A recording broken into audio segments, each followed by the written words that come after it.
Dream home became the scene of a traumatic home invasion, a real-life nightmare she won't soon forget. I can't live here anymore. More home invasions in Toronto, cloned meat coming to a store near you, and BC's David Eby saying absolutely no to pipelines from Alberta. I'm Bert Beaverman, and this is the Damn Report. Let's get into it.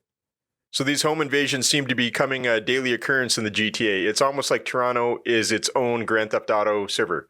I can only imagine how terrified the mother and children were. I'll show you the video here. Are you surprised that didn't deter them? Like, you did all the security, you had all the safety. Yeah, but I realized that they don't care about this. Mariam Alavi-Nassab brought her two daughters to Canada from Iran 7 years ago. She bought a home near York Mills in Leslie, which she gutted and redesigned herself. But last Wednesday, her dream home became the scene of a traumatic home invasion, a real-life nightmare she won't soon forget. I can't live here anymore.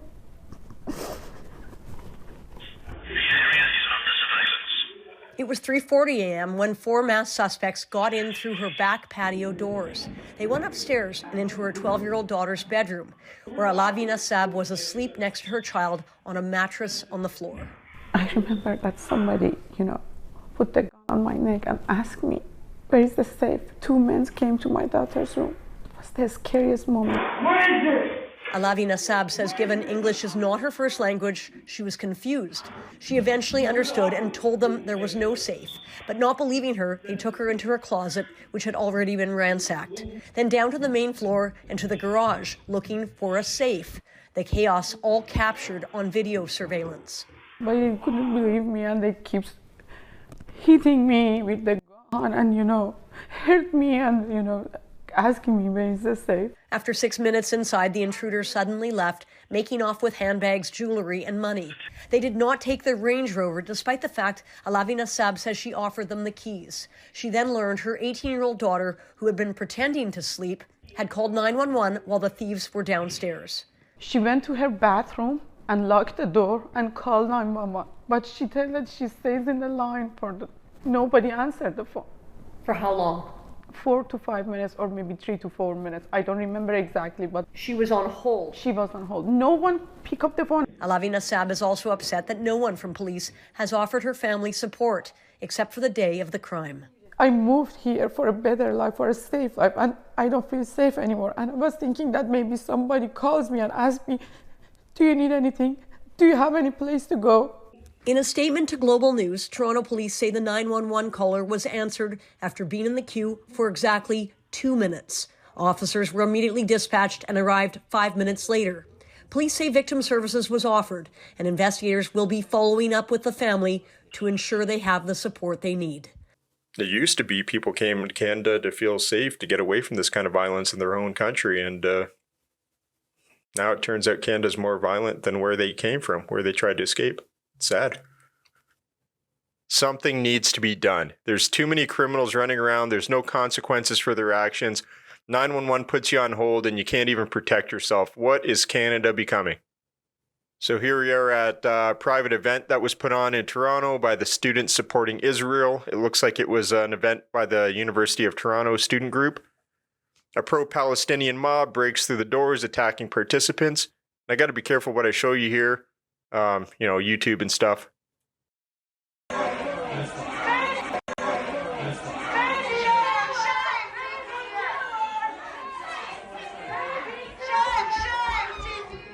These Palestinian mobs are free to do as they please on the streets of Toronto. It's gone on for way too long. Let's get this crap out of Canada. Here's another video. Some Jewish participants are barricading themselves in a room as the mob tries to go after them. Where are you?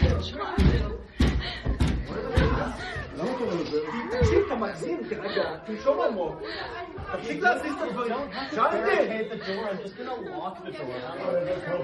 The door's locked. You're gonna break it. Poll came out from Ledger showing that just 1/3 of Ontarians believe that the province is heading in the right direction. The poll finds despite Doug Ford having an approval rating of 45%, which I guess is a majority, 55% of Ontarians believe the province is on the wrong track, and only 33% say it's heading the right way. Yeah, you think? Look at that place. It's a friggin' mess. Aside from all the crime and high cost of living, it's losing jobs like crazy. Well, while everyone was distracted by the tariffs and the budget, Health Canada quietly moved to lift the long-standing restrictions on food derived from cloned cattle and swine. Removing them from Canada's novel foods list. Looks like they just need to do a pre-market safety review and a public disclosure, and you could be buying cloned meat, unlabeled cloned meat at the grocery stores pretty soon. Health Canada states scientific evidence indicates that the food derived from clones of cattle and swine and their offspring do not present greater risk to human health, animal health, or the environment. What do you guys think about that? I don't want anything to do with the cloned meat. I don't care if they say it's safe for you. We've heard that before. It's wrong anyways. Go to your local farmer, go in with some neighbors, get a cow, split on half a cow or a full cow or something. Okay, we got some Ontario men on house arrest. They were running a driving school, a fraudulent driving school in Ontario. Ontario men Gurvinder and Gurpreet Singh are getting 1 count each of fraud over $5,000 and uttering a forged document. Looks like they're getting a conditional sentence of 2 years less 1 day of house arrest for robbing close to 50 students of the proper training they paid for. The lack of training created an additional risk to the welfare of road users, impacting the community and the reputation of truck drivers. This has been going on for a long time. Heck, the CBC Marketplace even investigated this type of stuff a year ago, these fraudulent truck driving schools.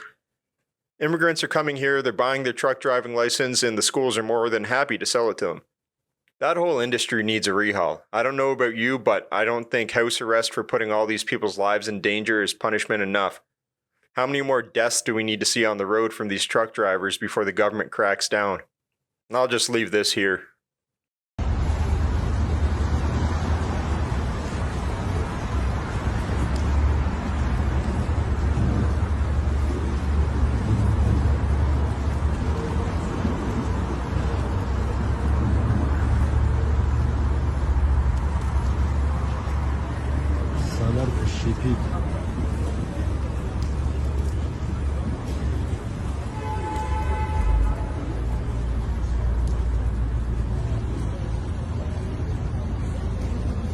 All right, David Eby, no pipeline, he says. BC Premier David Eby tells Alberta they are never getting a pipeline to the coast.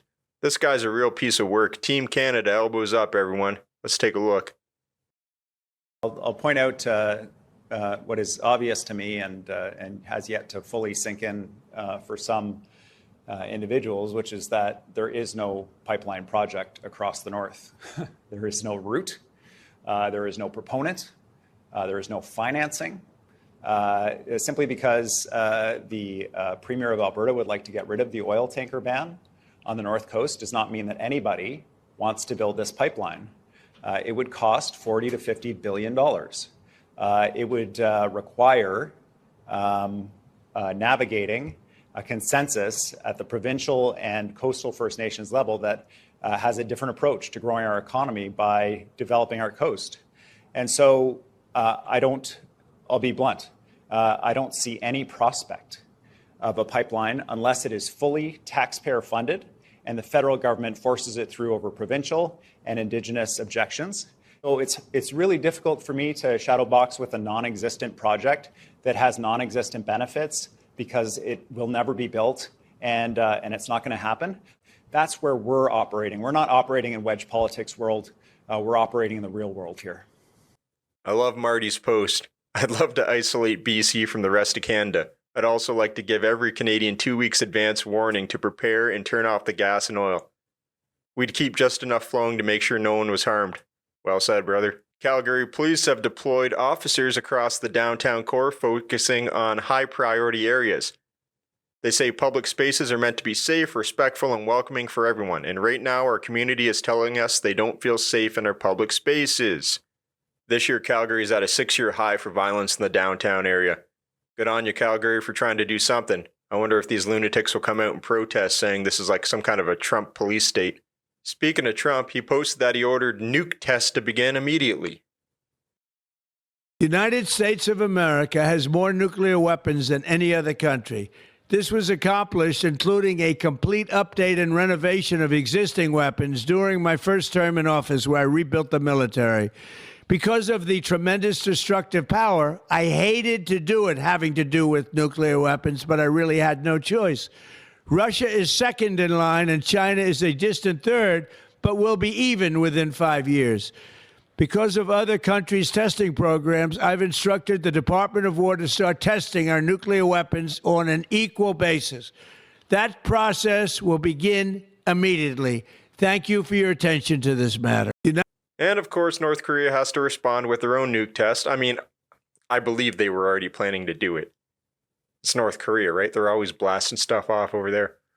But they're saying North Korea is ready for a nuclear test. They have just completed preparations for its 7th nuclear test, waiting on Kim Jong-un's orders, stating that detonation could occur in a matter of days. 시뻘건 불줄기를 내뿜으며 대지를 박차고 우주 만리로 솟구쳐 올랐습니다. I mean, I don't really know how to feel about the nuke tests.